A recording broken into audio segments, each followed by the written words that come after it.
হরে কৃষ্ণ বন্ধুরা, কেমন আছেন আপনারা? আশা করি আপনারা সকলেই ভালো আছেন। বন্ধুরা, আজকে আমি রান্না করব টমেটোর চাটনি। এখানে আমি নিয়ে নিয়েছি খুব সুন্দর ফ্রেশ টমেটো। তো টমেটোগুলোকে প্রথমে আমি ধুয়ে নিয়েছি, তারপরে ভালো করে টমেটোগুলোকে কেটে নেব। এইভাবে ভালো করে সব টমেটোগুলোকে আমি কেটে নিয়েছি।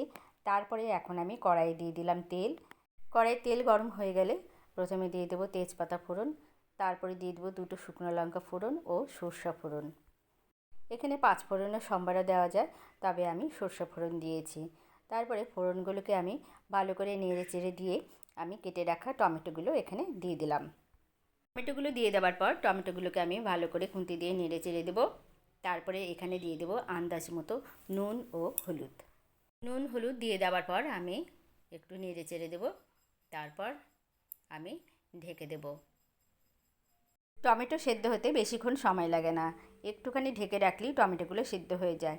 তো এখানে টমেটোগুলো প্রায় সেদ্ধ হয়ে গেছে। তো আমি দিয়ে দিলাম এখানে কাজু ও কিশমিশ, তারপরে আমি দিয়ে দেবো চিনি। এই বাটির পরিমাণে আমি চিনি দিয়ে দিলাম। সম্পূর্ণ চিনিগুলো গলে গেলে পরে তারপরে যখন ফুটে উঠবে তখনই টমেটোর চাটনিটা হয়ে যাবে। তো বন্ধুরা, এখানে টমেটো চাটনিটা হয়ে এসেছে।